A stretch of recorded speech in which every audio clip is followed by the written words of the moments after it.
together is kind of a desperate tactic, but it can work. I would definitely save it for more a last resort than anything. And also, you don't want to apply the duct tape directly on your skin unless you're in that sort of pain.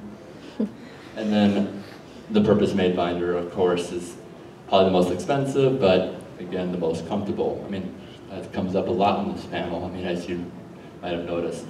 So there's definitely a theme.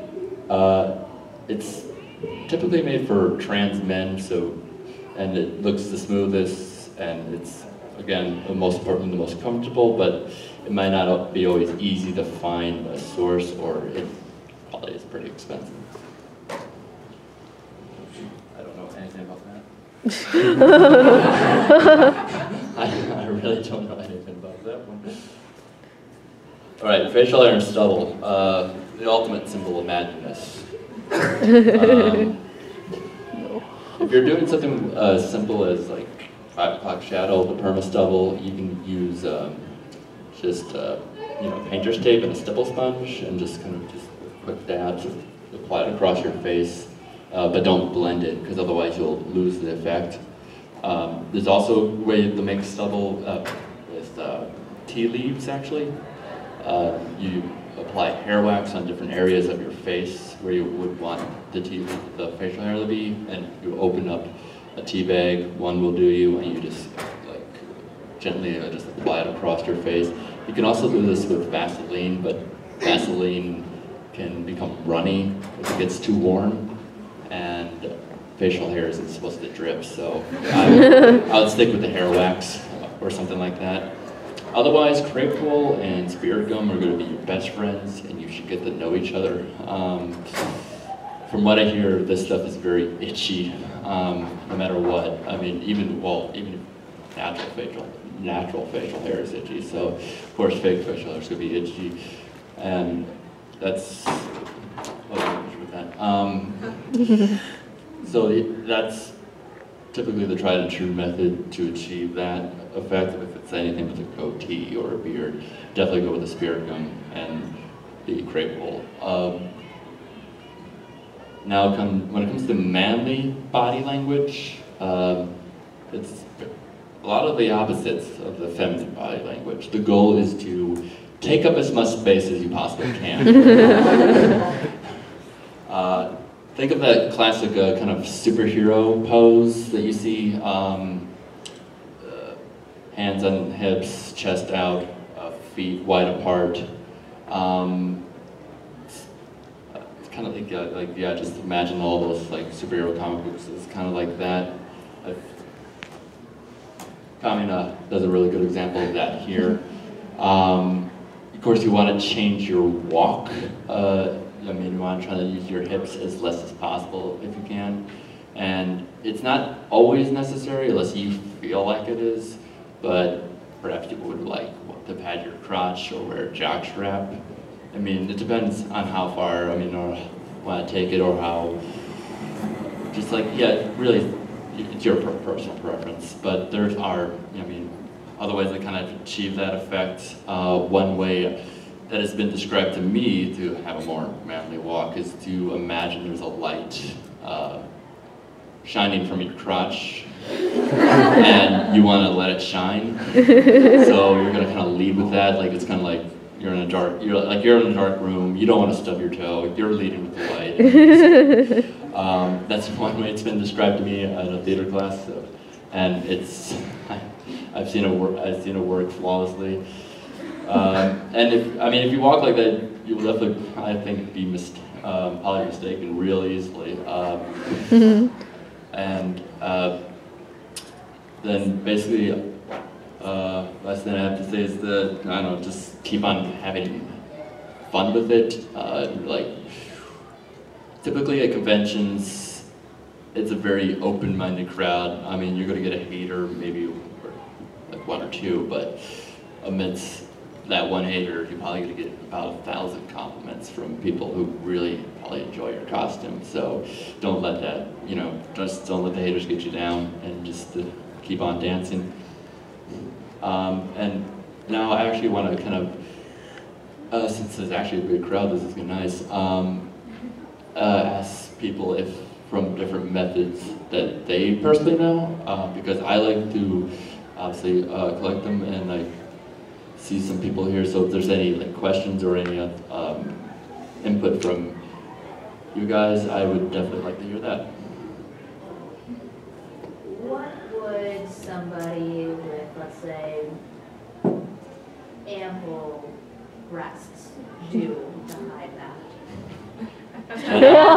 Jenna? All right.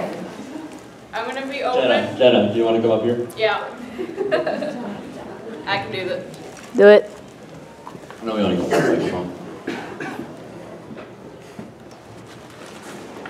So you did end up being my co-panelist. Hi guys. Hold on. I'd like to talk.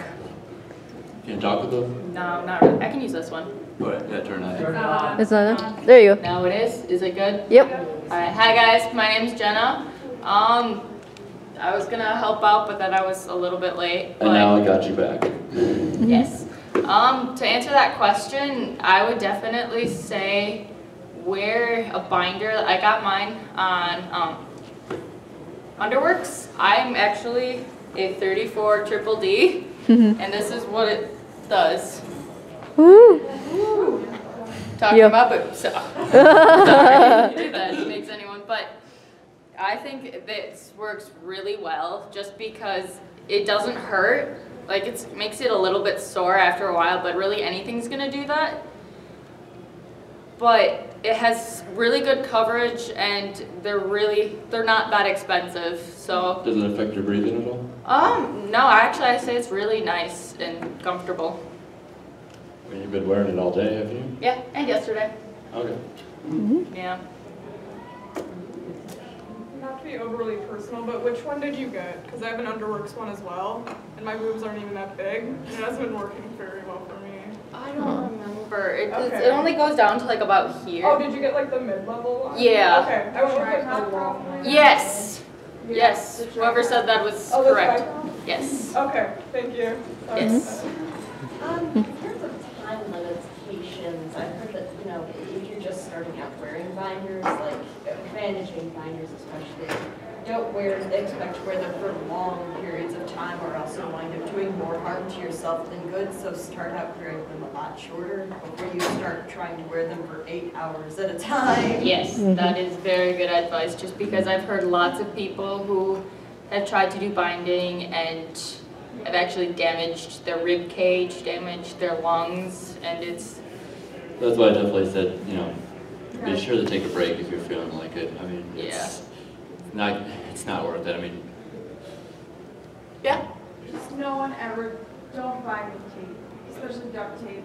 These Oh, are no breathing, you can't get it off, and it's just, it messes up your ribs, it fucks up your lungs, it's just really bad for you, just don't. It does more harm in the long run than Yeah, for the ease of price. yeah. Please never use an ace bandage, Yeah. because, oh my god, ace bandage will screw you up. Because it would constrict, I did that and for it would cause more damage on your ribs. And Yeah, there's not I much hated it. give It's to not that. meant for sportswear. anyone else?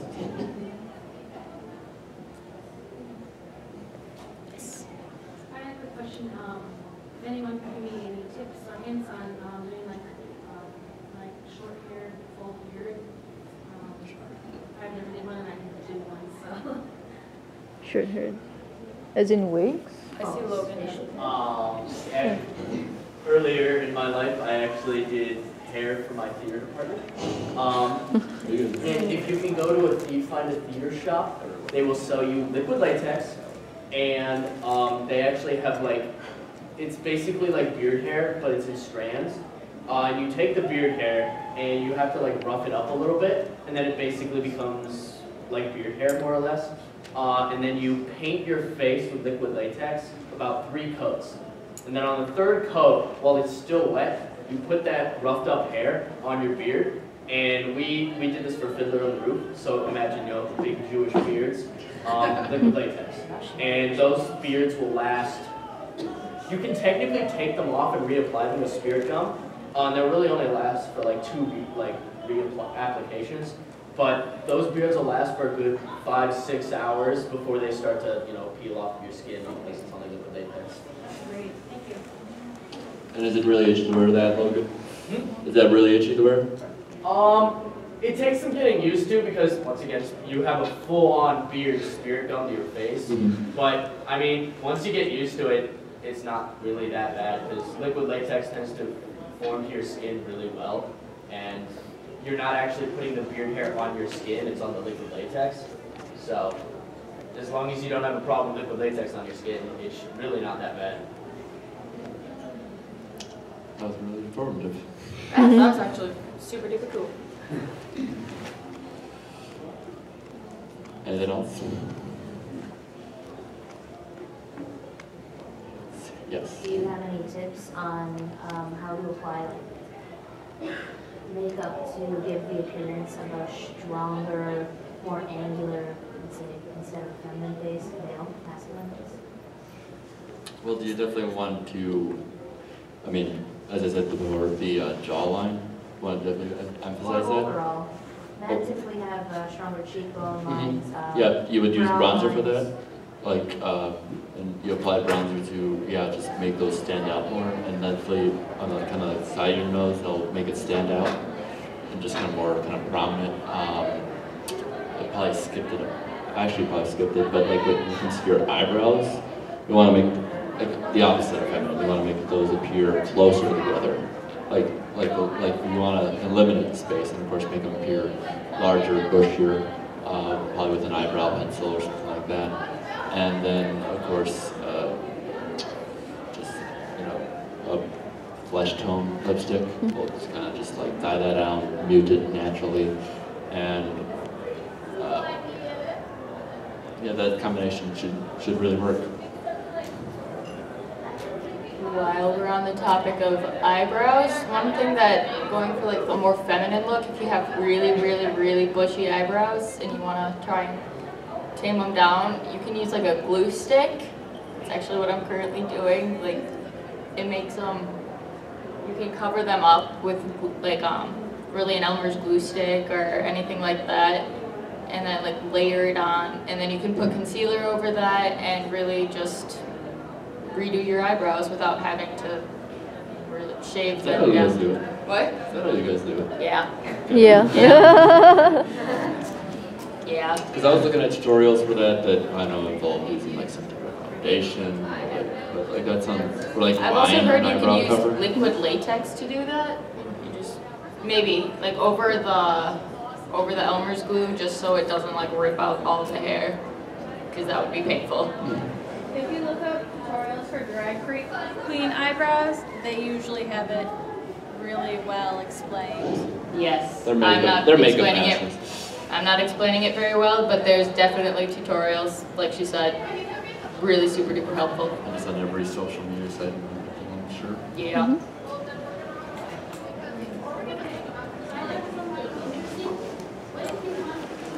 Crossplay. Someone. Crossplays. Oh yeah? Oh yeah?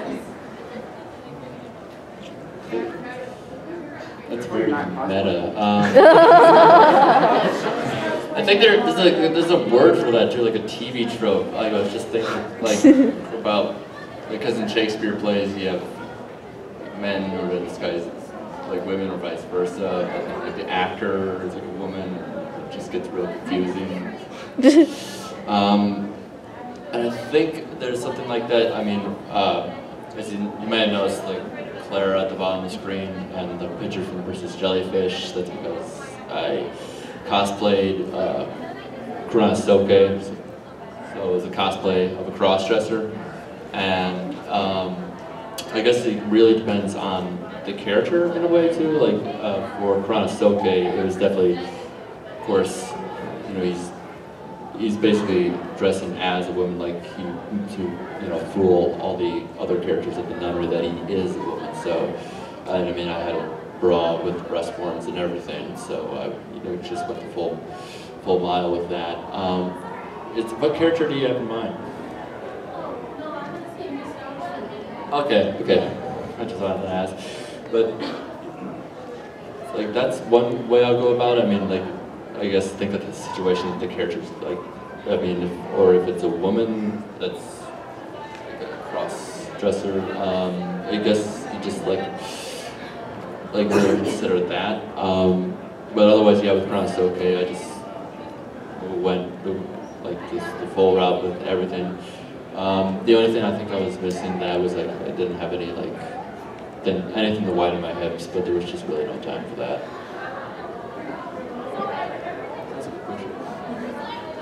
What do you buy your high heels at? Yeah, that's actually a good point. Typically with like women's shoe sizes, like for men, it's like whatever your shoe size is for men's shoes, add 2. And of course, that means it's very hard to find, like 11s, 12s, 13s.